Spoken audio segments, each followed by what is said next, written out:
అదో చిన్న గ్రామం. ఊరు చిన్నదే అయినా దేశభక్తిలో ఎంతో ముందుంటుంది. ఆ గ్రామం నుంచి ఎందరో దేశ రక్షణ కోసం సైన్యంలో చేరారు. ప్రాణాలకు తెగించి సరిహద్దులో మోహరించారు. 190% ఇళ్లలో కనీసం ఒకరైనా సైన్యంలో పనిచేస్తుంటారు. సైనిక గ్రామంగా గుర్తింపు పొందిన కనీస సౌకర్యాలకు నోచుకునే పల్లెపై ప్రత్యేక కథనం.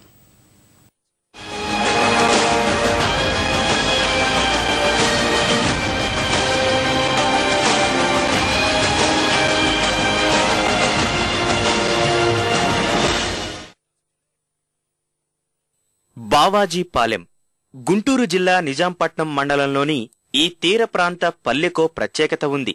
ఇక్కడి ప్రతి ఇంట్లోనూ సైన్యంలో ఉద్యోగం చేసిన వారుండటం సర్వసాధారణమైన విషయం. దాదాపు 2000 జనాభా ఉన్న ఈ ఊరు నుంచి 400 మందికి పైగా సైన్యంలో పనిచేస్తున్నారు.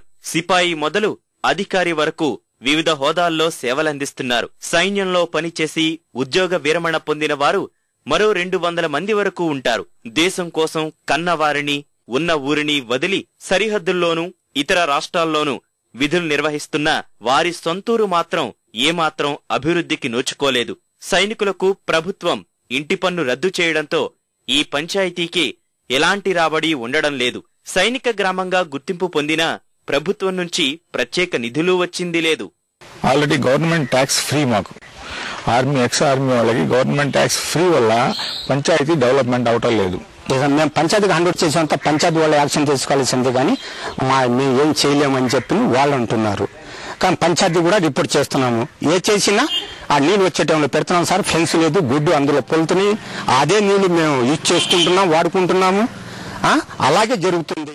సైనికులుగా వివిధ హోదాల్లో పనిచేస్తూ విశ్రాంతి కోసం సెలవుపై వచ్చిన వారు మంచినీటి కోసం కావడి భుజాన వేసుకుని కిలోమీటర్ల దూరం నడవక తప్పని దుస్థితి. తాగునీటి సమస్య తీర్చేందుకు గతంలో సైన్యాధికారులు ముందుకొచ్చి మౌలిక సదుపాయాలు కల్పించి పంచాయతీకి అప్పగించిన నిర్వహణ లోపంతో సమస్య మళ్లీ మొదటికొచ్చింది. ఆల్ ఓవర్ ఇండియా తిరిగి వచ్చిన వాళ్ళు, ఈ ఊర్లో ఉన్న వాళ్ళందరూ all over India, foreign countries కూడా పోయి వచ్చిన వాళ్ళు ఉన్నారు. అది చూసి వచ్చిన తర్వాత మాకు ఈ గ్రామాన్ని చూస్తుంటే చాలా బాధ కలుగుతుంది. అక్కడ చాలా డిగ్నిటీగా, చాలా గౌరవంగా, గర్వంగా ఉంటారు. ఇక్కడ వచ్చిన తర్వాత ఆ కావడితో నీళ్లు మోసుకోవటం, ఇవన్నీ చూస్తుంటే మాకు చాలా బాధ కలుగుతుంది. వసతులు లేవు, సౌకర్యాలు లేవు, వాటర్ ప్రాబ్లం, కరెంటు ప్రాబ్లం, రోడ్లు ప్రాబ్లం. కనీసం ఈ తార్ రోడ్డు పడిందే గాని గల్లీలకు ఒక రోడ్డు అంటూ లేదు. వాటర్ స్కీమ్ సరిగ్గా లేదు. ఎప్పుడో 30 సంవత్సరాల క్రితం ఆ ఆర్మీ వాళ్ళు వచ్చి వాళ్ళ పుణ్యమంట వాటర్ స్కీమ్ వేశారు. అది దాదాపు 10 అడుగులు లోతుకి వెళ్ళిపోయింది. అప్పటి నుంచి ఇప్పటి వరకు కూడా వాటర్ స్కీమ్ డెవలప్ లేదు. సైన్యానికి తమ గ్రామం చేస్తున్న సేవలను దృష్టిలో ఉంచుకునైనా ప్రత్యేక నిధులు విడుదల చేసి కనీస సౌకర్యాలు కల్పించాలన్నది బావాజీపాలెం వాసుల విజ్ఞప్తి.